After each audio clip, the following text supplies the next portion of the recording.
May 1st, 1982, 16:10 hours, 35,000 feet above West Falkland. The South Atlantic is a sheet of grey, under a sky the color of cold steel. Capitan Gustavo Garcia Cuerva is one of the best fighter pilots in the Argentine Air Force. 34 years old, Mariano Moreno, based Mirage Interceptor. He has trained for this war for a decade against the wrong enemy. He trained to fight Chile. He trained for high-altitude intercept over the Andes. He trained for a knife fight at Mach 2. What he is doing now does not match any of that training. He is looking down. Below him, somewhere in the cloud, are two Royal Navy Sea Harriers, subsonic, stubby, ugly. A jump jet built to operate from a cricket pitch in West Germany when the runways were cratered.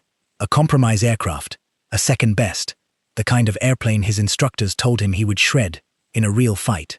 He has the height, he has the speed, he has a wingman, Prima Teniente Carlos Perona, in echelon on his right. He has a Mirage that can climb at 50,000 feet per minute and outrun anything the British own. He cannot understand why he is the one who is afraid.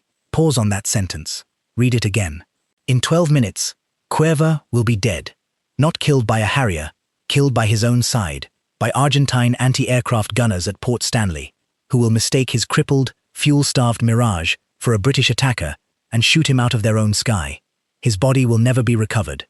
The newsreel cameras on the ground will film the wreckage burning. His wingman will be punched out of the same patch of sky by a missile he never saw coming, fired from an angle that, according to every doctrine he had been taught, was not possible. This is not a story about an airplane. This is a story about a system. The story you have been told is that the Sea Harrier won the Falklands Air War because of a trick. A magical maneuver called viffing, vectoring in forward flight, where the pilot swivels the engine nozzles in mid-air, and the Argentine on his tail flies straight past. It is a good story. It is in every documentary. It is in the books. It is what the pub historian will tell you tonight. It is also almost entirely untrue. The real answer is more interesting and more uncomfortable than the trick. 28 Sea Harriers fought roughly 200 Argentine combat aircraft over 10 weeks. The final score was 20 Argentine aircraft destroyed in air-to-air combat against 0 Sea Harriers lost in air-to-air combat. None. Not one Sea Harrier was shot down by another airplane in the entire war. The Argentines were not cowards. They were not poorly trained. They were not flying bad aircraft. Their Mirage III was, on paper, the better fighter. Their pilots, trained in part by Israeli veterans of the Six-Day and Yom Kippur Wars, were brave to the point of being terrifying. Lieutenant Carlos Rinke, who flew a 4 Skyhawks against the British fleet, would later admit that on every mission he calculated his odds of returning to base at 50%. He flew anyway. Most of them flew anyway. So, how did they lose every single dogfight? Every one. 20-0. That is the question this video answers. The answer is not in the airplane. It is in everything around the airplane. The missile, the training, the radar, the geography, the 1,000 small industrial decisions a nation makes in the 20 years before a war that nobody notices until the war begins. Here is what they were not seeing. They were not seeing a trick. They were seeing the back end of a system, and the system was killing them in a way they could not name. Part 1. To understand why the Argentine pilots could not break the Harriers, we need to go back, not to April 1982, but to October 1966, to a Royal Navy that had just been told by its own government that it was finished as a serious fighting force. The carrier CVA-01, the ship the Royal Navy had spent a decade designing, was cancelled by the Labour government of Harold Wilson. There would be no new strike carriers. The Fleet Air Arm, the senior fixed-wing flying service of the British Armed Forces, the service that had killed the Bismarck and turned the tide at Taranto, was to be wound down. The RAF would inherit air defence at sea. The carriers would be scrapped as they aged out. The Royal Navy, to put it politely, disagreed. What followed, in the late 1960s and through the 1970s, is one of the great quiet revolts in British military history. The Admiralty did not argue. It schemed. It commissioned ships called through-deck cruisers, a phrase deliberately designed to avoid the politically toxic word carrier.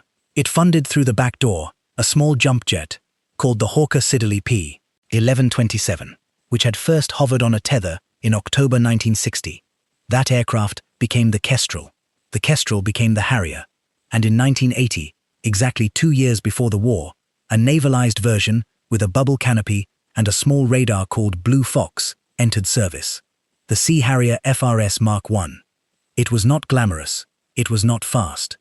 Its top speed was about Mach 0.9, 800 miles per hour at altitude, slower than a Mirage by a factor of 2. It carried only 2 air-to-air missiles. Its radar had a range of about 20 miles in clear conditions. The American Phantom pilots who flew against it in exercises laughed at it for a while. Then they stopped laughing. Lieutenant Commander Tim Gedge, who would later lead 809 Naval Air Squadron to the Falklands aboard the requisitioned container ship MV Atlantic Conveyor, put it like this in an interview with the Smithsonian Air and Space magazine. He said, "We had fought the Sea Harrier against every airplane in the Western world." That sentence sounds boastful. It is not.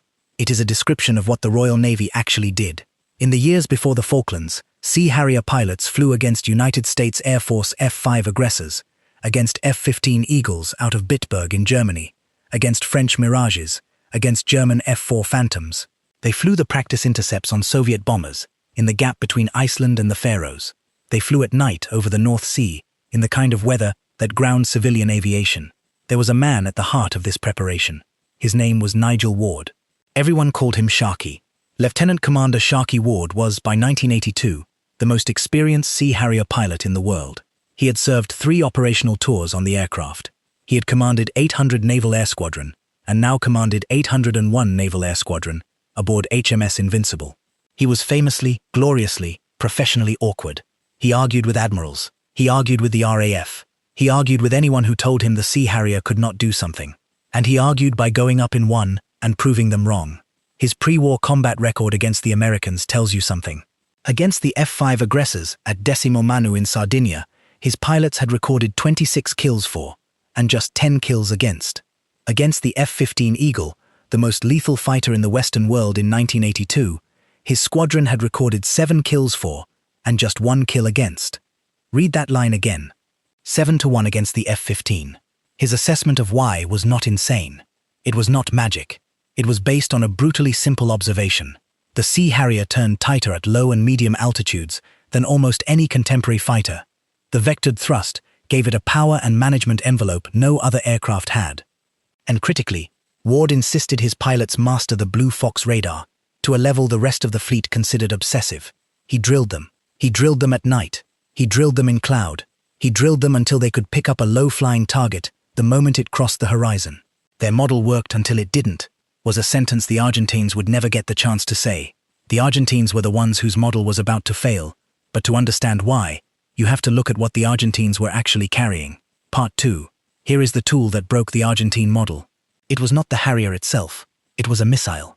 The AIM-9L Sidewinder, or as the engineers who built it at China Lake in California called it, the 9L. One of the engineers on its development team would later describe it, in an interview with the War Zone, as a death ray. He was not exaggerating for effect. To understand what the 9Cell was, you have to understand what every previous Sidewinder had been. The earlier variants, the 9B, the 9D, the 9G, were rear aspect missiles. They locked onto the hot exhaust plume of an enemy jet. To shoot one down, you had to maneuver into a position behind your enemy. You had to get on his 6 o'clock. The whole geometry of 1960s and 1970s dogfighting, the whole reason it looked like the duels of 1940s piston engine fighters, was that missiles only worked from behind. The 9L was different. It was the first all-aspect Sidewinder. It could lock from any angle, including head-on. Its seeker was cooled by argon gas to the temperature of liquid nitrogen, which let it see the heat signature of an enemy's airframe friction, not just his exhaust. It could pull 35 Gs in flight. It was resistant to flares and countermeasures, in a way no previous missile had been. The Royal Navy Task Force sailed south from Portsmouth on April 5, 1982, with just 19 of these missiles aboard. 19 for a war against an air force that, on paper, fielded over 200 combat aircraft. What happened next is one of the most consequential acts of quiet alliance in the post-war history of the Western world. The United States, formerly neutral, opened its stockpiles. Caspar Weinberger, the American Defense Secretary, personally approved emergency transfers of AIM-9L Sidewinders to the British. Aircraft were flown to Ascension Island, the British staging post in the South Atlantic, and the missiles were transferred aboard. About 100 more 9 Limas arrived this way, at a cash price of $48,600 per missile. President Ronald Reagan, according to his Navy Secretary John Lehman, had given a simple instruction: give Maggie everything she needs to get on with it. The Argentines knew none of this. They thought they would be fighting against rear aspect missiles. Their tactics, their evasive maneuvers, their entire mental model of how a missile worked was based on getting out of the cone behind the enemy. They flew accordingly. It did not save them.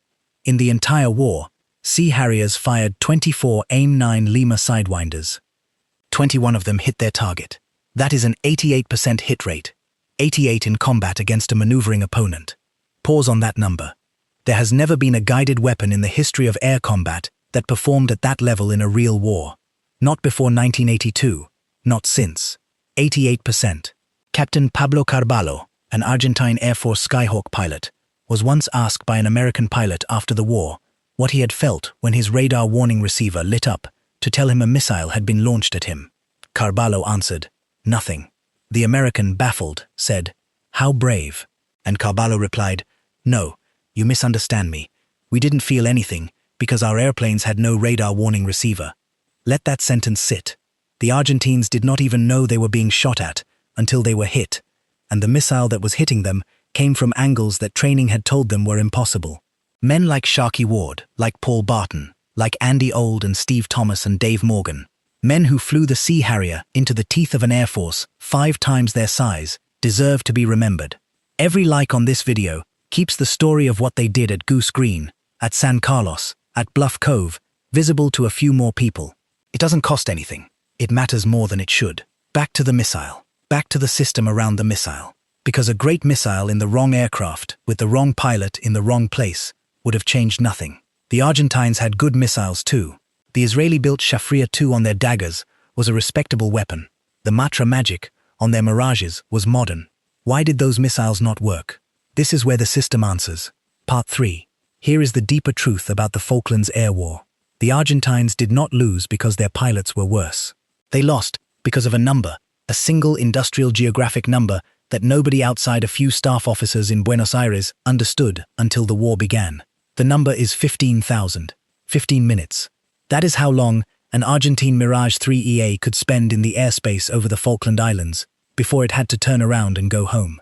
15 minutes, under ideal conditions with 3 external fuel tanks fitted.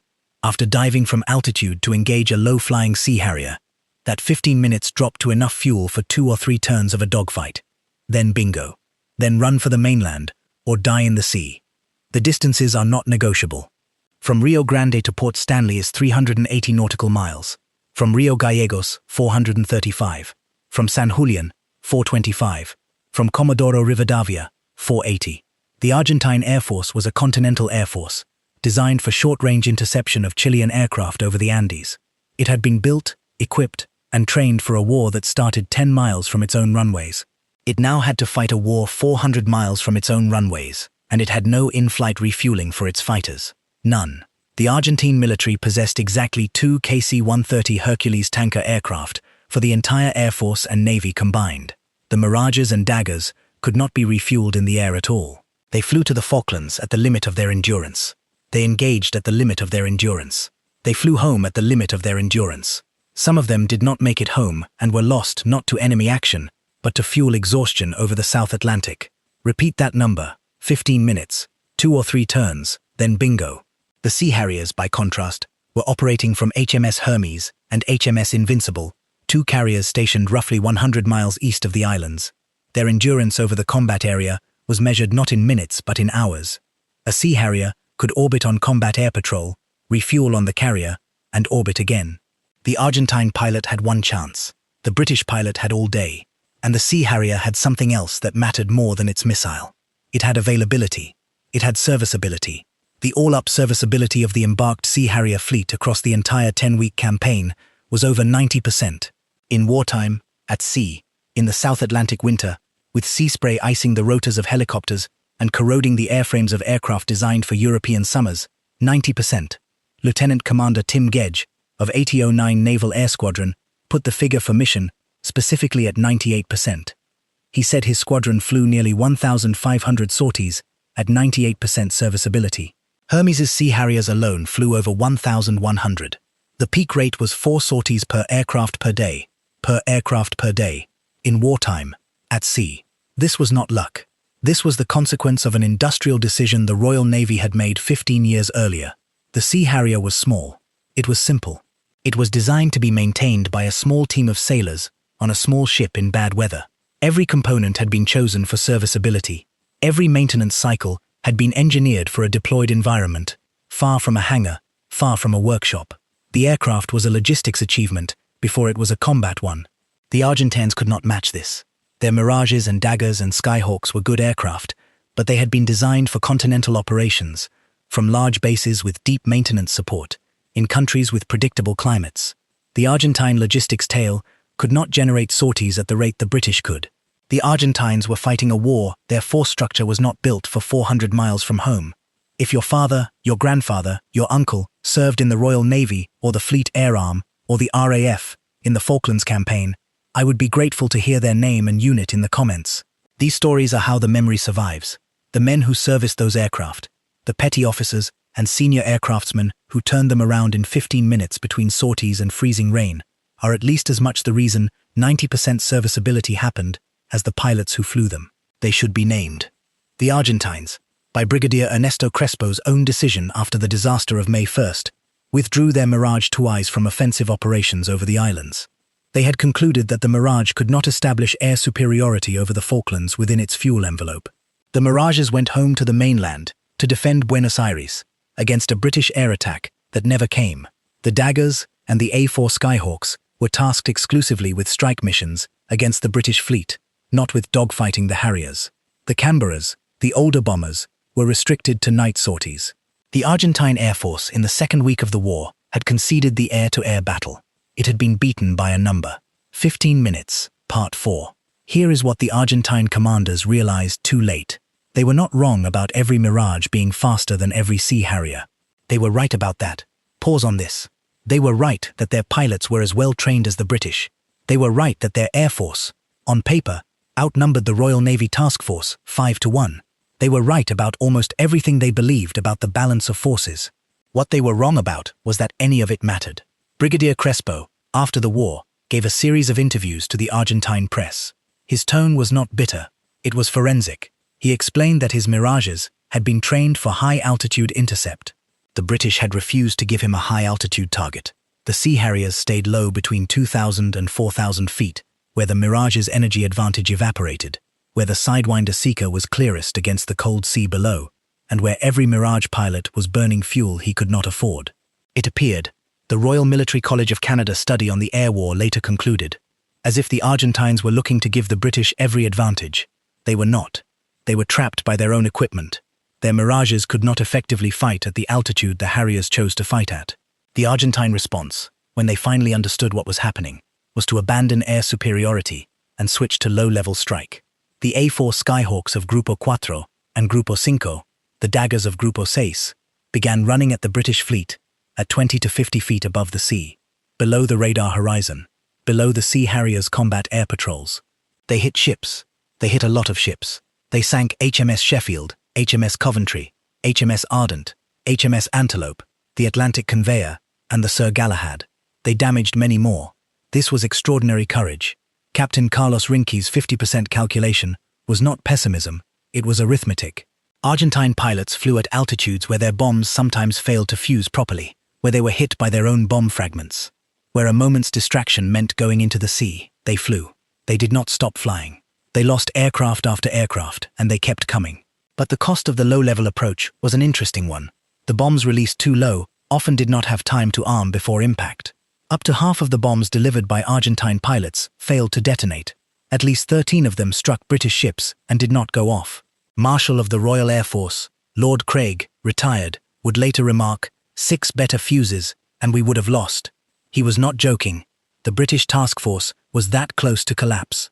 The Argentine Air Force, fighting under conditions that should have made it ineffective, came within a few seconds of fuse delay of changing the outcome of the war. But the Sea Harriers were not the targets of those low-level strikes. The Sea Harriers were what stopped the strikes from being worse. Every kill the Harriers scored in air-to-air combat was an Argentine strike that did not get through, or did not get through with its full load, or did not get through with its leader navigating. On May 21st, the day the British landed at San Carlos, Sharkey Ward intercepted a flight of Argentine daggers low over West Falkland. He fired one sidewinder, hit the lead aircraft, and watched it cartwheel into the ground. Another dagger, on the same day, was hit by Lieutenant Steve Thomas. Both Argentine pilots ejected, both survived. Ward later said of the Argentines, with characteristic frankness, that we expected a harder fight than we got, but, at the same time, we found them a very brave lot. They have lost so many already, and in they would come, much to our great admiration and respect for them. So I have got the highest respect. On the same day, 800 Naval Air Squadron, flying from HMS Hermes, under Lieutenant Commander Andy Auld, intercepted a strike of Argentine daggers, attempting to attack the British landing fleet at San Carlos. Auld personally shot down 2 of them, within minutes. He was awarded the Distinguished Service Cross. His aircraft, XZ-457, became the highest-scoring Sea Harrier of the war. On June 8, 6 days before the war ended, Flight Lieutenant David Morgan, an RAF pilot on exchange with 800 Naval Air Squadron, found himself in a position no one in the Royal Navy had expected. He was at low level over Choiseul Sound when he saw 4 A4 Skyhawks of Group 05 running in to attack the landing ships at Bluff Cove. The lead Skyhawk had already released its bombs. The Sir Galahad and Sir Tristram were burning. Morgan and his wingman, Lieutenant Dave Smith, dived from height. Morgan fired his sidewinders. He hit 2 Skyhawks. Smith hit a third. The fourth, with damage, made it home. Argentine Lieutenants Juan Araras, Danilo Bolzan, and Ensign Alfredo Vasquez were killed in those 3 aircraft. Morgan was later awarded the Distinguished Service Cross. It was the 11th time in history the cross had been awarded to an RAF pilot. It was also the last air-to-air victory of the war. 6 days later, the Argentine garrison at Port Stanley surrendered. Part 5. The question we opened with was why couldn't the Argentine pilots explain how the Sea Harriers beat their Mirages? Here is the answer in one sentence. They were looking at the wrong airplane. The Mirage III was built for Cold War European interception. It was built to climb to 40,000 feet at Mach 2 and shoot down a Soviet bomber on a one-way trip over the Iron Curtain. It was an excellent aircraft for the war it was designed for. It was the wrong aircraft for the war it ended up in. The Sea Harrier was built for North Atlantic carrier defense. It was built to operate from a small ship in a foul climate, at the end of a long supply chain, against a numerically superior opponent. It was built by a country whose government had told its navy that fixed-wing aviation was finished, and whose navy had answered by going to sea anyway. It was the right aircraft for the war it ended up in. The Argentines had speed. The British had time over target. The Argentines had numbers. The British had 90% serviceability. The Argentines had a missile that worked from behind. The British had a missile that worked from any angle. The Argentine pilots were brave. The British pilots were brave. And training in the end is not bravery. Training is what your government bought for you over 20 years, in the budgets and the exercises and the dissimilar air combat sorties at Decimo Manu, without telling the public what it was for. The British had bought training that prepared them for this war. The Argentines had bought training for a different war. The British were not better men. They flew a better system. Capitan Gustavo Garcia Cuerva was a brave and capable officer. He died on the first day of serious air combat in this war, killed by his own side in an airplane that was perfectly designed for a fight it never got. His body was never recovered. Primer Teniente Carlos Perona ejected from his stricken Mirage and survived. Lieutenant José Ardiles, cousin of the footballer Osvaldo Ardiles, was killed in his dagger on the same first day. He should be remembered too. On the British side, 6 Sea Harrier pilots died in the campaign. None of them were lost in air-to-air combat. Lieutenant Nick Taylor of 800 Naval Air Squadron was shot down by anti-aircraft fire over Goose Green on May 4th. Lieutenant Commander John Eighton Jones and Lieutenant Alan Curtis of 801 Naval Air Squadron were lost on May 6th, presumed to have collided in poor visibility on a night sortie southeast of East Falkland. Their aircraft were never found.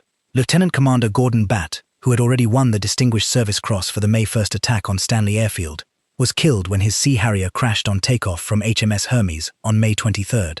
They were not statistics. They were men with families, with squadrons, with names. The Channel Bible exists to make sure those names do not disappear. Sharkey Ward died on May 17, 2024, at the age of 80. He had spent the 42 years between the war and his death arguing, often loudly, often inconveniently, that the Royal Navy should never again be allowed to lose its carrier air capability. He saw the Sea Harrier retired in 2006. He thought that was a mistake. He may have been right. There is a story Ward used to tell. He said that one afternoon, late in the war, he was flying back to Invincible from a combat air patrol when he heard, over the radio, an Argentine pilot transmitting in Spanish, in the clear, to his wingman. Ward did not speak Spanish well, but he understood the tone. The Argentine pilot was telling his wingman to break off, to go home, to live to fight another day. Ward let them go. He had the fuel, he had the missile, he had the angle. He let them go. Subscribe to WW2 Dark Legacy if you want the next chapter, because there are more of these. More aircraft, more pilots, more small navies that won wars they were not expected to win because of decisions made by quiet civil servants 20 years earlier that nobody understood at the time. The men who flew the Sea Harrier are old now, and many of them are gone. Sharkey Ward is gone. Dave Morgan is gone. The names on the squadron boards at Yeovilton are starting to fade. The memory survives only if we keep saying the names out loud. So here they are: Andy Old, Sharkey Ward, Steve Thomas, Paul Barton, Dave Morgan, Rod Fredrickson, Dave Smith, Tony Penfold, Mike Blissett, Clive Morrell, Brian Hale, Tim Gedge, Gordon Batt, Nick Taylor, John Ayton Jones, Alan Curtis. 20 Argentine aircraft destroyed in air-to-air combat. 0 Sea Harriers lost in air-to-air combat. The Argentines had speed, the British had time.